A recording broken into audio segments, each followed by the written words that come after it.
jammy yolk, not completely runny, not fully set.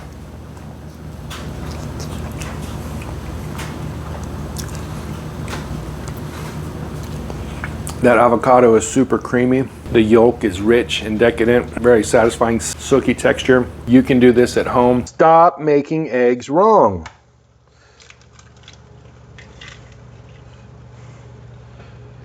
Do you see that? That's what most people do, and that's why it goes wrong. There's 3 things that were wrong with that.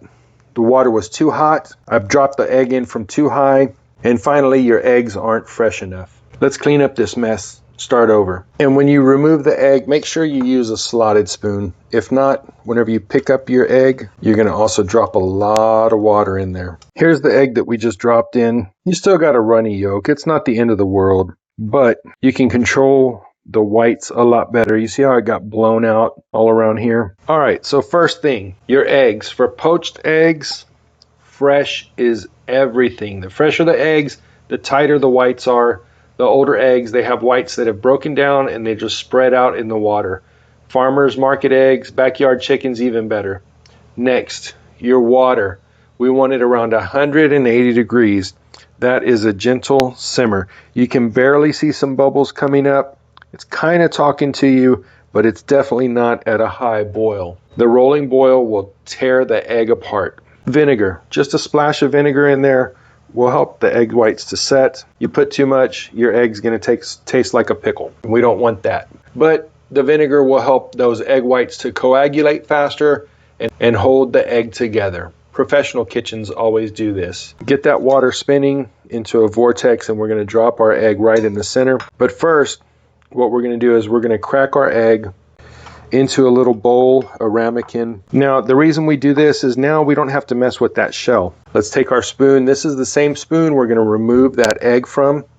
Let's get it spinning. Let's get this water spinning. You can drop that egg right into the center. You see how the water just helps to keep it all right there in the middle. It's not nearly as cloudy as it was. We're going to set a timer. Depending on how you like it, I'm going to go for 4 minutes. While we're waiting on those eggs, we're going to make some toast. But first, let's cut off the crust.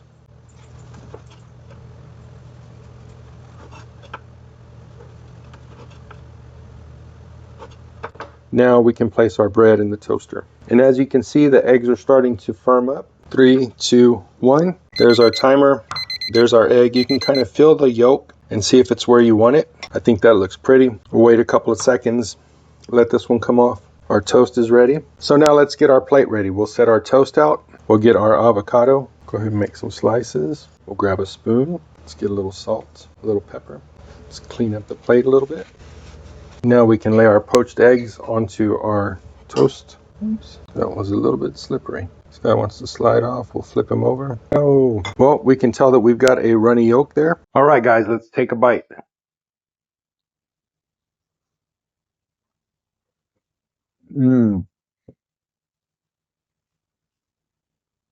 Jammy yolk, not completely runny, not fully set.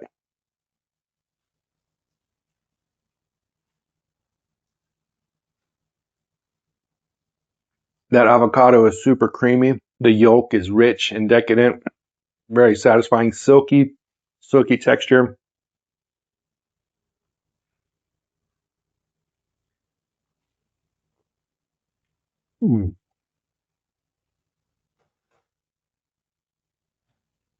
25 years in the kitchen, you can do this at home. I showed you the steps. I showed you how.